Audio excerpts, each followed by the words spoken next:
Hello, welcome back to the SE25's finest podcast. My name's Connor, and today I'm joined by Charlie, Ben, and Ollie. Hello. Hello. Yeah. So obviously last week was the Manchester United game, the first time we've ever won at Old Trafford in the Premier League. A big 2-1 win for us, obviously winning in the 93rd minute as well. Me, Charlie, and Ollie went to that game. Ben wasn't there, but he can still give his input, obviously. I was at work for most of it, but Yeah, He's a plastic. he's an armchair fan.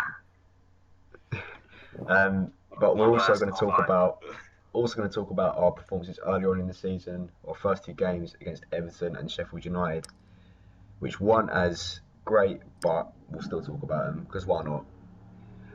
So we'll start in chronological order, obviously with the Everton game.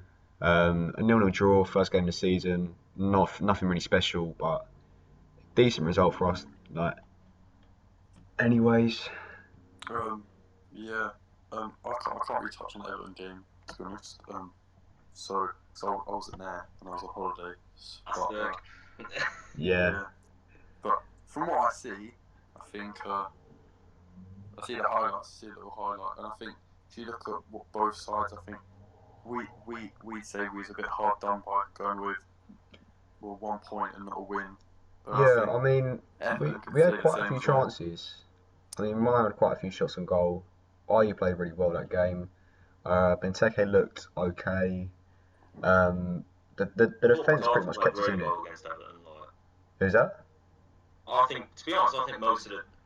That is probably the one game this season where pretty much the whole team's been pretty well rounded in terms of performance. Yeah, I agree. I think everyone put a shift in that day. Mm. Either stand out good or a stand out bad. Yeah. Everyone was just sort of decent. I mean, you could have had like 3 or 4 man of the matches from that performance, in my opinion. I mean, I think Ward and Kelly were probably my two. I'd say were the two best players on the day. But Ayew and Maya were good going forward. Maka was good in the middle, breaking up play. I mean, no one really had a bad game, and no one really had like an outstanding game. It was just a decent team performance, and a point against Everton, who are probably pushing for top 7 this season, is decent for first day of the season, in my opinion. It was one of them games where either team could have won, I think. Definitely, yeah. In our home form last season, I reckon most points at home against teams who aren't going to be fighting relegation are good points. Yeah, definitely. Given how poor we've been at home recently.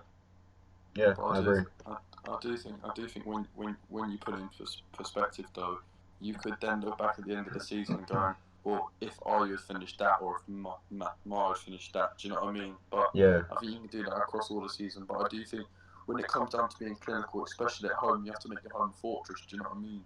Yeah. So we're constantly hearing about these players coming out and going, oh yeah, Selhurst Park's one of the away days you dread looking forward to because of the atmosphere and the players and how we want to make an impact in a statement. Pretty sure last season we had the worst home form of the league apart from Fulham and Huddersfield. Yeah. Exactly. But then surely this season, well, in my opinion, you then try and make that change. Do you know what I mean? So I think when you look at Everton, I think everyone I know was saying we're going to get dipped 4-0. So yeah. And then after the transfer window, we were all dreading it a bit. Oh, 100%. Mm. But I don't think no one's expected Ayew to play as well as he's played. Oh, definitely not. I don't think anyone's expected Joel Ward to step up to the plate and put a performance in that he's put in. He hasn't been the greatest, but he also hasn't been the worst. Mm. He was poor against Sheffield, but the whole team was. I think on the whole, he's been decent enough. Yeah. Considering we've only got one right back as well. Yeah, exactly. Yeah. But yeah, touching on the home form thing, I think in the first couple seasons we were in the Premier League, we sort of built ourselves a reputation for having such a strong home support, home atmosphere that teams were scared to come to Selhurst. Because obviously we beat Chelsea in our first season, we beat City in our second season, and it was teams were scared to come to Selhurst because of the atmosphere. But over the last few years, it's felt like it's almost dropped off a little bit. I think obviously I think was the only time since promotion we didn't beat a top 6 side at home. Yeah, and I think obviously with the introduction of the HF moving to Block E could be beneficial for us at home because obviously it gives that team the extra sort of motivation to go out and play well at home if you have the Yeah. fans so vocal behind the goal. Definitely. But Yeah, yeah, no, I do it is agree. hard. I do agree with that. It's hard to sort of um, it's hard to sort of see how it's like dropped off as well because nothing's really changed. Obviously, we had the thing with the HF at the start of last season when they didn't really turn up to games, but apart from that, nothing's really changed. And now obviously we've tried to improve the atmosphere, and I think it worked. I mean, we were definitely a lot louder than we were last season against Everton. Um, but If you're yeah, saying, Everton was a go decent on. result, and I mean, obviously we move on to the game after against Sheffield, which Charlie and Ben both went to, and Yeah. from what I'm hearing from you two, it was probably even worse inside the stadium than it was watching it on TV. Oh, it was. Well, it was not a fun experience. No, I can imagine. I think just getting up there because I remember when we originally arrived in Sheffield, went to the Weatherspoons, and I've never felt so unwelcome at an away game in my ever. To be fair, it is their first go. It was their first game in the Prem in what 12 years. Of course, they're going to get lost to the away fans. But Definitely. I remember we walked into the pub and then first person we walked past was like, "What the fuck you doing in our pubs?" I was just like, "Well then, well." But yeah, I just think after the performance, it was just embarrassing. Like, I mean, the thing it was so lackluster. The thing for me is we're playing against a newly promoted team with a lot of championship players. Like most of their signings were from the champion. I think all of their signings, bar Lars Musset, were from the championship. Yeah. Ryan Morrison as well, but And Robert Morrison. Yeah. But it's just to create such few chances like we did. I think it's just embarrassing. It's just not nowhere near good enough. And obviously Roy has come out and acknowledged that, but still, you can't play 90 minutes against a team like that and not. I think we had about 2 shots on target the whole game. Yeah, which is just not good enough. Shot Yeah. for a couple of minutes, and then that deflected Townsend shot as well. Yeah. I think had we lost that game, but we threw everything out, a bit like Burnley away a couple of years ago under the ball. If we lost that game 1-0, but we threw everything out, we had like 20 shots. Yeah. Then I wouldn't be too annoyed by it. Obviously, I'd still be annoyed by the result. Yeah. I'd be like, you know what? At least we had a good go of it. Yeah, exactly. No, We just didn't look up for it at all. No, it was just so frustrating watching it. Just like you could see the chances that could be made, but we just weren't. We just weren't making anything, and it was just so annoying to watch because I think Townsend was awful that day. I think the whole right side, Ward and Townsend, were both just didn't have a great game at all. I mean, the whole team was poor, but especially for me, that right hand side. I think was very poor. Wilf's getting singled out a lot, but he wasn't the only one. I think the only good thing that we did was Guy made a good save in the first half. Yeah. Yeah, I think he was the only stand-up player that can hold his head up high after that game and say, "I actually put a shift in, and I actually played to the best of my ability." But then I do think some fans would say he's at fault for the goal because he parried it into an awkward position. Yeah, it's hard. It's hard on the goal really because like he had to go for it really because he couldn't. He didn't have a great sight of Lundstrom coming in, so he had to really try and go for the ball.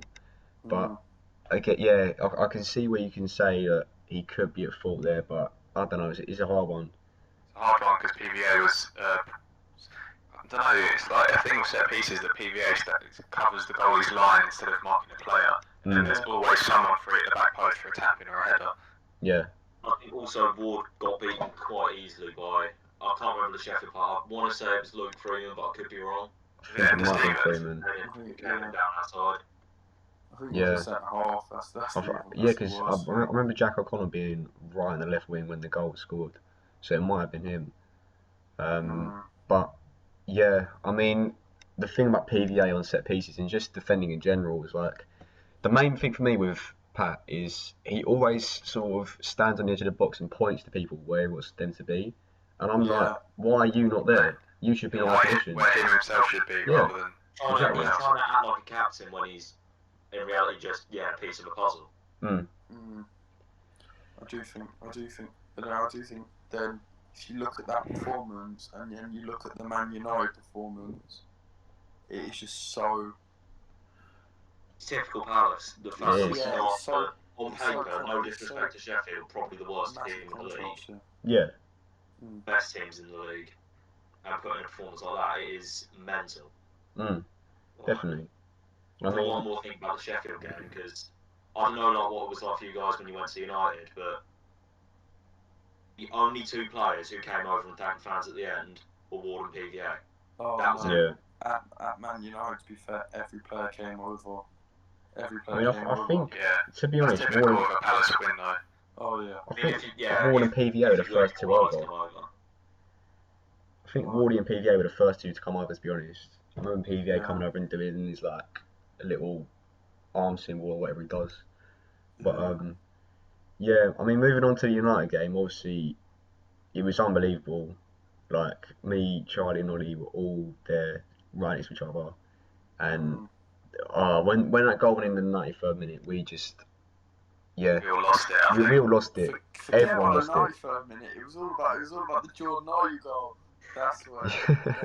It was the fact that we was all sitting there and Rashford had a couple of free kicks and we was like, yeah, here we go, we're going to be 1-0 down, Rashford's going to score because we're giving away silly fouls on the edge of the area and we're like, oh look, we're going to go 1-0 down, and he misses them, and it all came from that one ball into Schlupp where he beats Lindelof in the air and Ollie runs onto it and just slots it home. And he's off his line, I'm thinking, surely we've got a chance here, and then we score.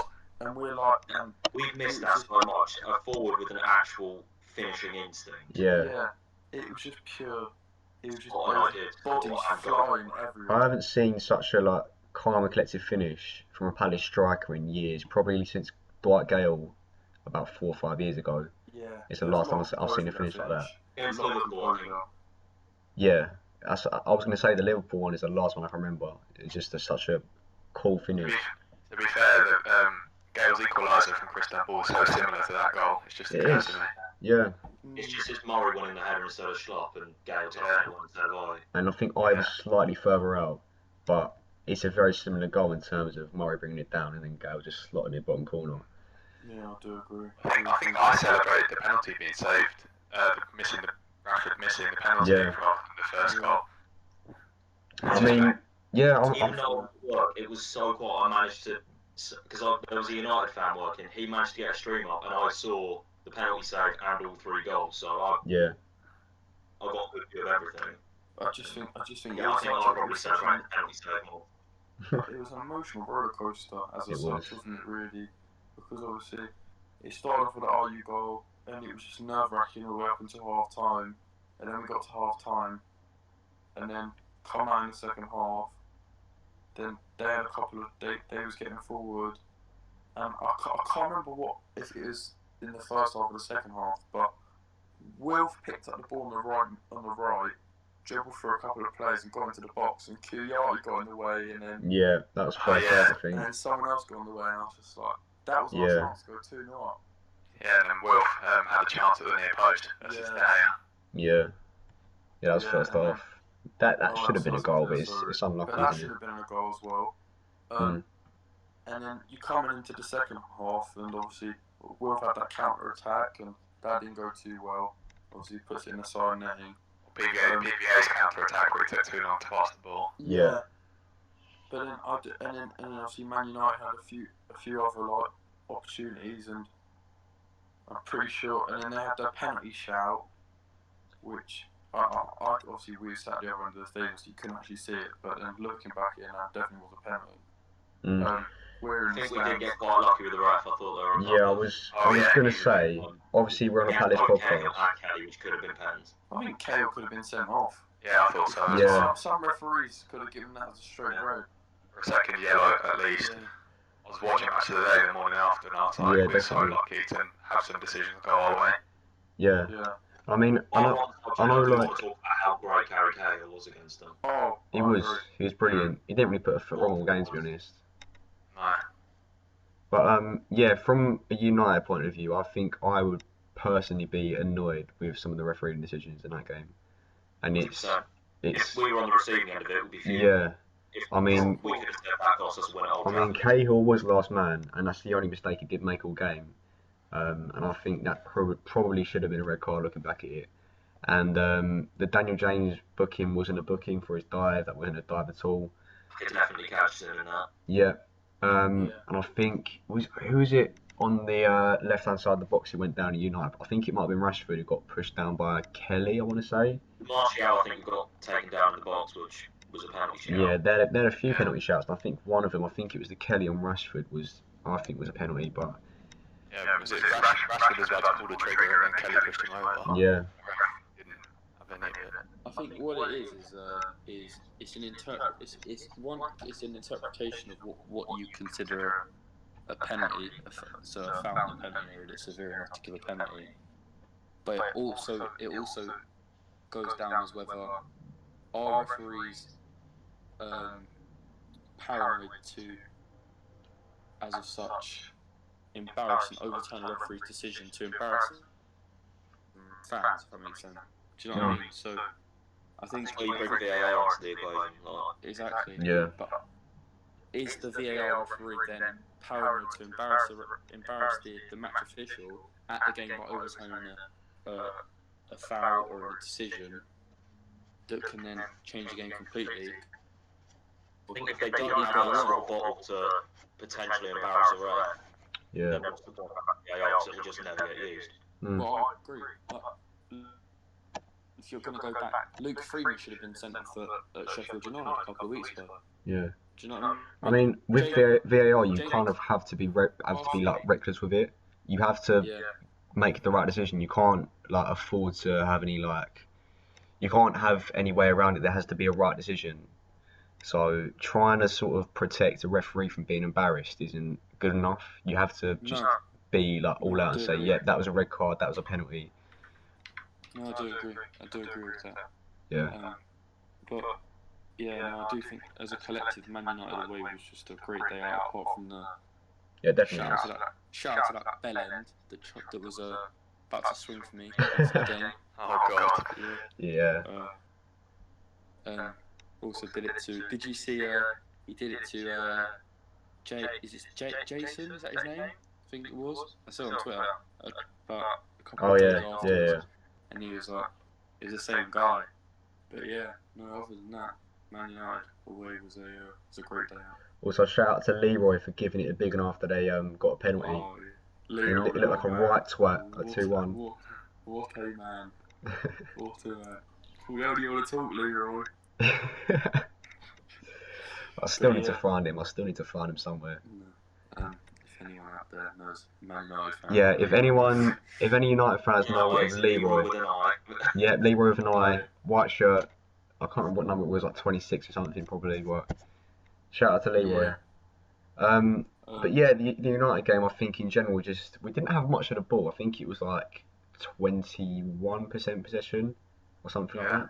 A lot of ball in the second half. That's the definition of a shithouse win. Yeah. Oh, of course. It's prime Roy ball, as they like to call it. Just sitting back, giving the game to him when we get the chance.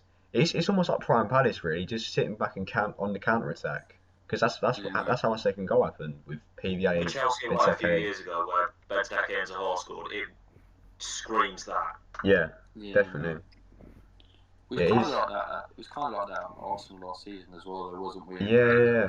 In the respect with our Wolf goals on the counter attack as well. And I think in a way, those games are almost like my favourite sort of games to watch, even though we don't have much of the ball. It's just the sort of buzz around those games is different to any other game. You never get bored watching those games just because you're always on edge. Yeah, definitely. Constant excitement for 90 minutes. Do you know And agony, actually. Do you know what was pure boredom though? Colchester on Tuesday. Jesus Christ. Oh my god. Yeah. Well, I can't really talk about it because I haven't really watched it. Why did I waste my time going to that game? The first half was abysmal. I was falling asleep. It was just it's just so boring. Like, the only positive I can really say from that game is, obviously Sandwich is at right back. He's not a right back. He did look really good. He did look solid right back on Saturday. Well, I don't think Joel was injured as such. I think he was just being rested. I think he'll be rested as well. Yeah. I hope so. It's just what Roy said after the game about how he said, "Oh, Reed Val has to play left back because Pat and Ward won't play." But I do think as well, Camarasa, he looked good. He looked like he wanted to pick up the ball in the midfield, try and thread some balls through. Yeah. But also looked like he wanted to take a few players on as well. He didn't look afraid to try and beat a few players to try and get a shot himself. Still feel like him, Chiara, and Lucas should be our midfield three, even though I think Mac has played very well recently. Yeah. And even McCarthy, I think, has looked all right when we've seen. Yeah. I didn't think Camaras's corners were very good. They were kind of just a weak floater, like they always are. They weren't great. Not really many people in the team who are good at corners, though. No. Towns hasn't great at them, Lucas not great at them. Max is alright on the odd occasion, and Kabay was good, but even then they dropped off. Yeah, I mean, when we had Punch and Kabay in the same team, those were our two like best corner takers I've seen for a while. But I mean, Luke is not really the best corner taker. Townsend doesn't really get on corners because we like him to track back. And I mean, I think I've seen PVA take a decent corner once, but it's once. Yeah, once. Says it all. Might as well put Ward on corners and see what happens. Yeah, you might as well. I mean, you could do what Roy done at England and put Benteke in corners if you wanted, or Jordan I just put a striker in the corners. Why not? Try it. See if it works. Like a corner. Yeah. But yeah, Camarasa, the way you're talking about him, I didn't watch the game, but the way you're talking about him sounds a lot like how Loftus-Cheek was for us. Just sort of picking the ball up in the midfield and sort of driving forward. He's obviously not the same sort of build as Loftus-Cheek, because Loftus-Cheek has a lot more power, but he's play style. For an attacking, like a proper attacking midfield, someone playing that 10 role. We haven't wanted. Or out wide, because Loftus-Cheek was quite good for us out wide. Yeah. But I do think the last one I can think of was Punch, and that was what, about 4 or 5 years ago. So. Yeah. Even before that, it was like Barry Bannon probably. Johnny Williams. Yeah, Johnny Williams. I do think though, when you look at the situation, you look at the players like Max Meyer, who are also our attacking midfielders. Yeah, I mean, I don't really know what to think about Max. I don't think he has that explosiveness in the same way that Loftus-Cheek has it, and what Camarasa showed. Max is a weird one because I thought he was brilliant against Everton. I thought he was creating all the chances. And tracking back, defending quite well. Tracking back, yeah. Still don't know how I feel about him, right? Because the thing is, it's just I feel like he gets some sort of like free pass from our fans just because of his reputation. He's like this big, he's still very young. He is still a player with a lot of potential. But I don't think we've still not seen enough of him. Yeah, I don't think I've seen enough from him to say that he is a nailed-on starter. Personally. Yeah. I mean, I think we should just try him in different roles before we give like a final decision on like should he be playing or should he be starting for us every week, because most of the time we've seen him on the left wing, and his position obviously coming from Schalke, he was playing, I think in his last season he was playing as sort of like a 6, and I mean before that more of an 8 actually, like just and even before that, he played as one of the 2 10s against Arsenal as well. In his younger days, he was obviously more of a 10, but it's just... He was better as a 10 instead of a... He played as a 10 a lot in pre-season. He was arguably our standout. So maybe if we just against Bristol City, he was brilliant as a 10, so I'd like to see him played there once and just see how it works. Maybe against like a smaller team like, I don't know, like a Norwich, or maybe even Villa on the weekend, just to see how he does. I think most of his best performances last season were off the bench, and then we put him in a 10. I think West Ham at home, he came off the bench and he changed the game. What for the way? He came off the bench and we looked more threatening. One assist within 2 minutes. Yeah. It's. I think Max Meyer's way of playing football is get the ball to feet, try and thread the ball through, or it's to just weave in and out of players. Do you know what I mean? He's not really looking to run at you, because he does. I don't think our strikers make enough runs anyway. Yeah, his play style reminds me a little bit, and it's not to sound like I'm bigging him up or anything, but it's a little bit like David Silva's play style, in the way that he's not blessed with pace, but he can still like run with the ball and he can still make a brilliant pass if you want him to. He's technically gifted enough to be a good player. Yeah. One of the best parts of the ball in the zone, definitely. Definitely, yeah. I do agree. But I can't yeah, see him playing against Villa though. I don't think Royal dropped the No, players neither that do played I. well the previous I'd be week. very surprised if we do anything against Villa other than the exact same 11 we played against United. I'm gonna say something here. No, you may agree or disagree here. I think Ayew has to start. I think it was stupid to drop him in the first place against Sheffield. I think my front three. Pardon me. thanks for that. Sorry, pardon. Schlupp, Ayew, and Zaha. But I do think Townsend shouldn't be involved in that. No, he hasn't looked good recently. Hasn't looked good recently He's at going through all. a very poor spell at the moment. I think. He really struggled on Tuesday. And against Everton. Yeah. Yeah, and against Sheffield United. He was against Colchester, but he may have been. He was so narrow. Sam Woods is trying to get. Sam Woods is the one putting the crosses in. It's like it wasn't working whatsoever with him at right mid. I think he has to sit out a few games. I think Hodgson has to put his loyalty to a side and just say no. Look, sorry, you haven't been playing. I mean, one thing I'd like to see against Villa personally. With PVA last year, had he had any option? Yeah. He don't have another left back at the club. No, but the problem is that Tyrone Mings is a very physical centre back for Aston Villa. Obviously, he's in good form at the moment. He just got his English. He's been called up to England. Is he gonna go? Oh, do you know what, Benteke? Well, I was gonna say I'd like to see Benteke and Ayew up front. Quite tall as well. Yeah. I think Benteke up front with Ayew could work. Will he go for Ayew and Benteke and then play MacArthur instead of Schlupp? Or I think like the sort of the big and small like men up top, like they used to have at Portsmouth with Crouch and Defoe. Like we could use that with Benteke and Ayew against Villa, just because they have more physical centre backs, and they're both ex Villa as well, so they'd probably be hungry for goals on the weekend. I know Benteke's never really hungry for goals, but you never know. He could do something on Saturday. I like to see it again. Everton strikers got isolated against Villa last year. Yeah, he got isolated against their centre backs last week. He had a chance though, didn't he? He had that chance he had the open goals as such and bottled it.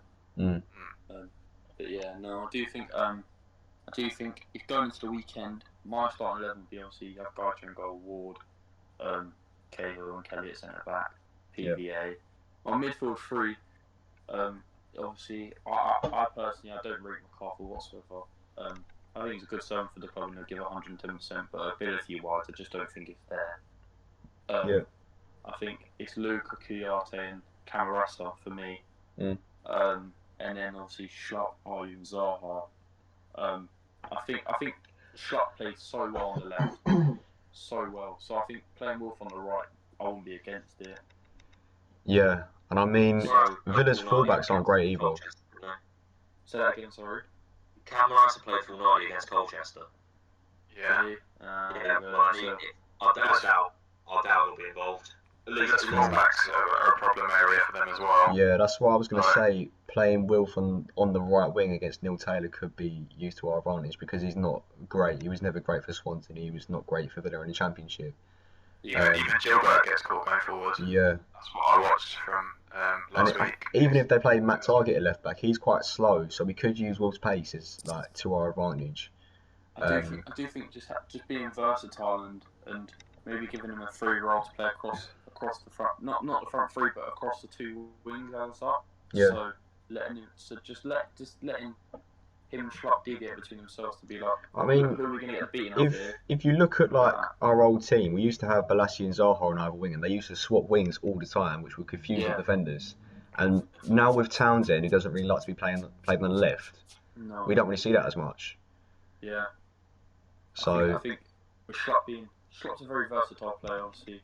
Plays left back, centre mid. I mean, I'm not really seeing what he's like on the right wing, but never know. I'm sure as a winger, if you're capable enough, I know it's easy said than done, but if you're capable enough to play left mid and Zaha play right mid, I'm pretty sure if you're doing it for a little 5 minute spell playing the right mid, all you've got to do is hold the ball up, beat obviously look to throw the ball through. Yeah. Do you know what I mean? So no one's asking him to run at players and beat them and then expect to run and score.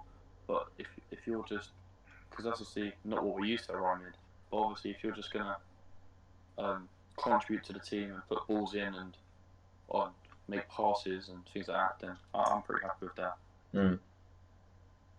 Thing it's like with Villa, you know, El Ghazi, he swaps wings quite a bit as well. Like, I think if you get him running it, I think if you get him running at Ward, we could be in a bit of trouble. I think PVA, I don't think we've got to worry about too much because he's quite quick. But I think him against Jota would be no problem.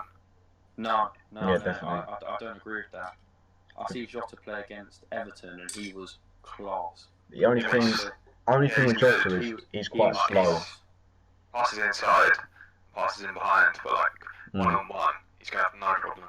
Yeah. I don't think he's too slow, Jota, so... If we're talking pace-wise, I agree Douglas Luiz looks a proper unit. Yeah, I agree. I think it's... does anyone here think Gary Cahill's got to beat Wesley?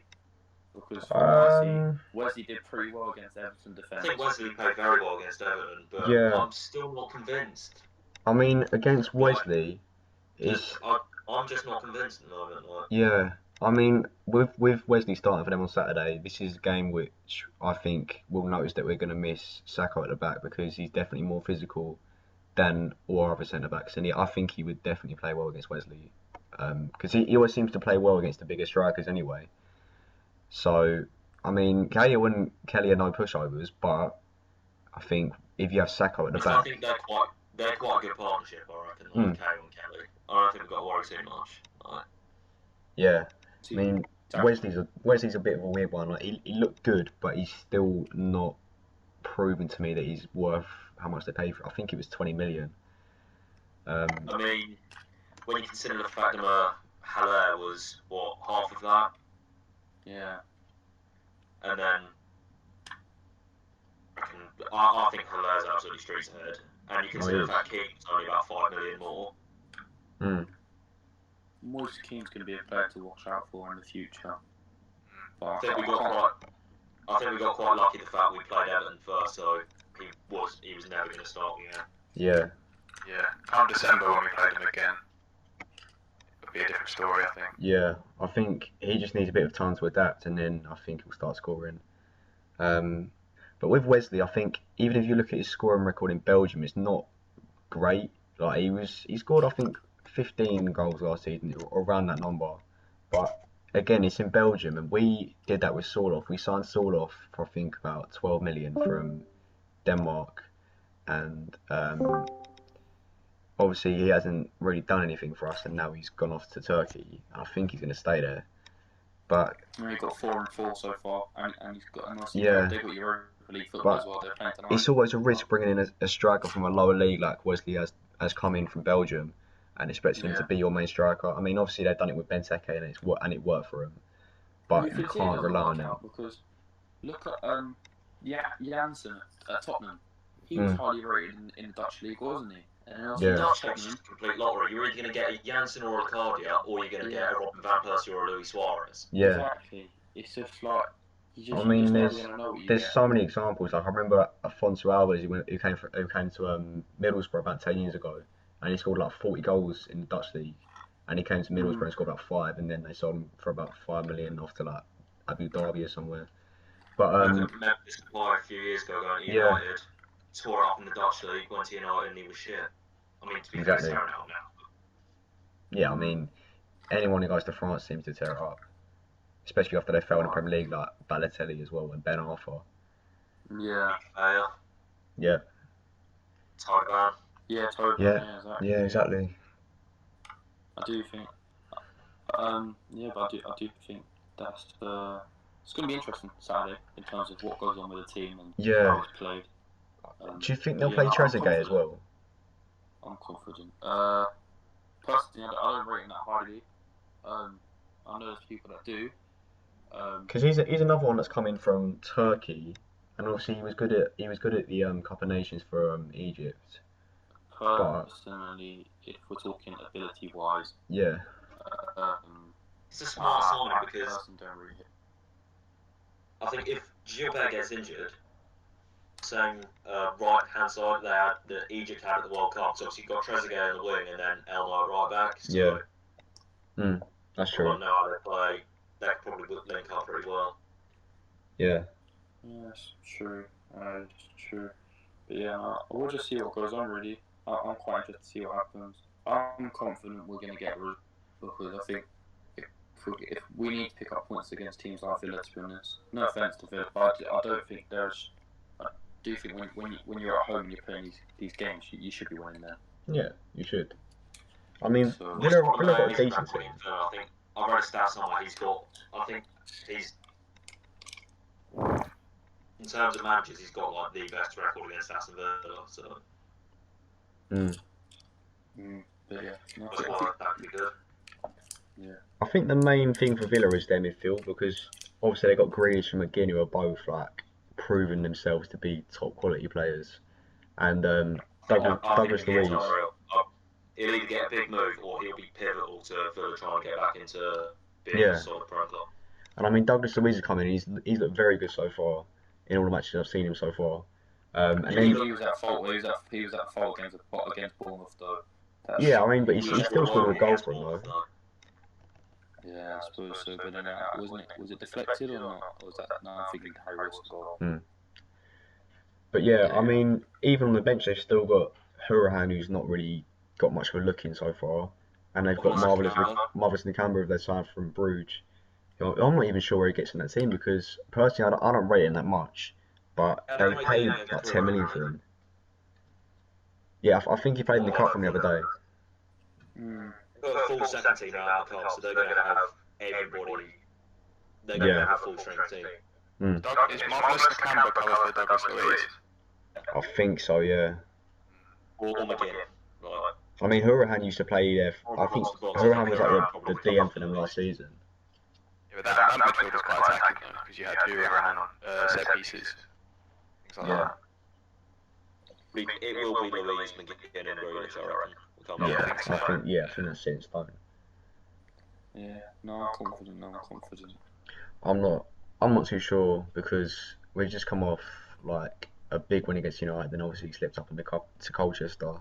Yeah, but that's different team, different mentality. I know, but it's just you can never really predict with Palace, and I think I don't know. I haven't got a great feeling about Saturday for some reason.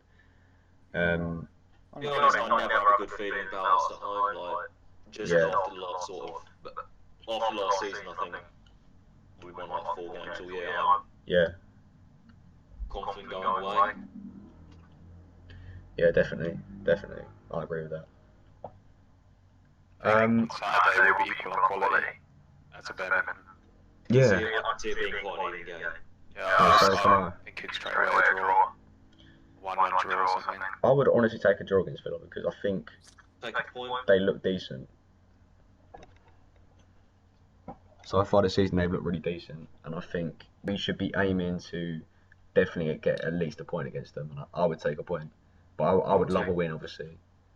But I just think it depends how we play. If we go out there and they want to sit back against us and let us play our football, and we're at 10, 15 shots, and we only walk away with a point, you're going to be disappointed. But then, if you come back and you then look at it, look, they've got, and we've had 5 shots, and they've had 10 shots, and we've got a point, you're going to be like, bloody hell, look, we've scraped it there, haven't we? So I think we should have to. I think if you're going to base a performance off of last Saturday against United and the performance we put in, that performance will be good enough to beat any team really. Yeah. As long as you're that clinical, do you know what I mean? The thing is, it's going to be a very different performance on Saturday because it's against a weaker team, and it's against a different team as well. Like a very different setup, and obviously it's a different environment. Fully gelled yet. I mean, most of our boys only got in a few weeks ago. Yeah, I agree. But I think that's where we should probably wrap up for today. I'm not sure if we've got anything else to add. Yeah, I think so. Yeah. All right. Well, thank you for listening as usual. I mean, quickly, I just want to add something. We did record a podcast last week, and one thing that stood out for me from that podcast was Charlie thought Musa Sissoko and Davinson Sanchez were the same person. Oh no! Oh no! Oh, So God. I just want to make everyone aware of that Charlie does think that Musa Sissoko and Davinson Sanchez are the same person. But that's where I'm going to leave the podcast for today. Thank you for listening. Oh. Share it around. Tell your friends and family all that good stuff. And yeah, thank you for listening.